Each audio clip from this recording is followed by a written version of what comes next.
വയനാട്ടിലെ മലയോര മേഖലയിൽ മണ്ണിടിച്ചിൽ ഭീഷണി നിലനിൽക്കുന്നു. പൊതുജനങ്ങൾ ജാഗ്രത പാലിക്കണമെന്നും താമരശ്ശേരി ചുരത്തിലൂടെയുള്ള അത്യാവശ്യമല്ലാത്ത യാത്രകൾ ഒഴിവാക്കണമെന്നും കളക്ടർ അറിയിച്ചു. ജില്ലാ താലൂക്ക് തലങ്ങളിൽ കൺട്രോൾ റൂമുകളും പ്രവർത്തനം ആരംഭിച്ചിട്ടുണ്ട്.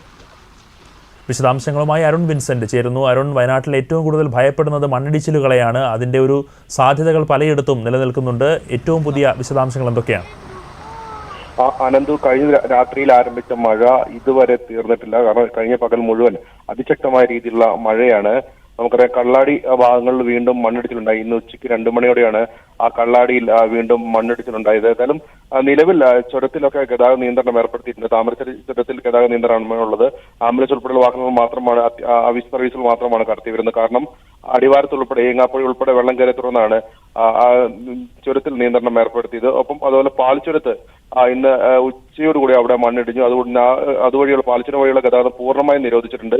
നാളെ രാവിലെ വരെയാണ് പാൽച്ചുരത്ത് ഗതാഗത നിയന്ത്രണം ഏർപ്പെടുത്തിയിരിക്കുന്നത്. എന്തായാലും നിലവിൽ അതിശക്തമായ രീതിയിലുള്ള മഴയാണ്. കാരണം 2 ചുരങ്ങളും ഇപ്പോൾ അടച്ചിട്ടിരിക്കുന്ന സാഹചര്യമുണ്ട്. നിലവിൽ കുറ്റ്യാടി ചുരം വഴി മാത്രമാണ് വയനാട്ടിലേക്ക് ഏക മാർഗം.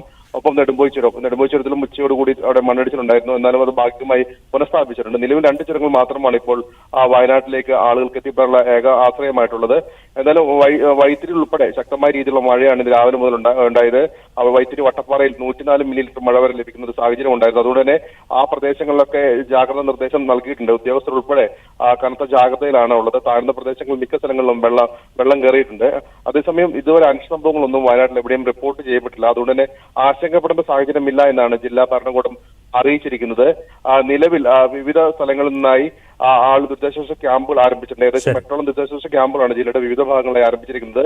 46 കുടുംബങ്ങളായി 176 പേരെ വിവിധ ദുരിതാശ്വാസ ക്യാമ്പുകളിലേക്ക് മാറ്റിപ്പാർപ്പിച്ചിട്ടുണ്ട്. ഒപ്പം കള്ളാടിയിൽ മണ്ണിടിച്ചതിന് പുറമെ ഒപ്പം ടൗൺഷിപ്പിൽ അവിടെയൊക്കെ മണ്ണ് കൂട്ടിയിട്ട സ്ഥലമുണ്ടായിരുന്നു. അവിടെയൊക്കെ മണ്ണിടിച്ചിൽ ഭീഷണി തുടർന്ന് ആ പ്രദേശത്തെ ആളുകളൊക്കെ മാറ്റിപ്പാർപ്പിച്ചിട്ടുണ്ട്. എന്തായാലും വിവിധ സ്ഥലങ്ങളിൽ 24 മണിക്കൂറും പ്രവർത്തിക്കുന്ന കൺട്രോൾ റൂം ഉൾപ്പെടെ പ്രവർത്തിച്ചിട്ടുണ്ട്. ജാഗ്രതയുള്ള പ്രവർത്തനമാണ് ജില്ലാ ഭരണകൂടം ഇപ്പോൾ നടപ്പിലാക്കുന്നത്. ശരി, വ്യക്തമാണ്. വയനാട്ടിലെ മലയോര മേഖലകളിൽ മണ്ണിടിച്ചിൽ ഭീഷണി നിലനിൽക്കുന്നുണ്ട്. ചിലയിടങ്ങളിൽ മണ്ണിടിച്ചിലുണ്ടായിട്ടുമുണ്ട്. ജില്ലാ താലൂക്ക് തലങ്ങളിൽ കൺട്രോൾ റൂമുകൾ പ്രവർത്തനം ആരംഭിച്ചിട്ടുണ്ട്. വിശദാംശങ്ങൾ അരുൺ വിൻസെന്റ് നൽകുകയായിരുന്നു.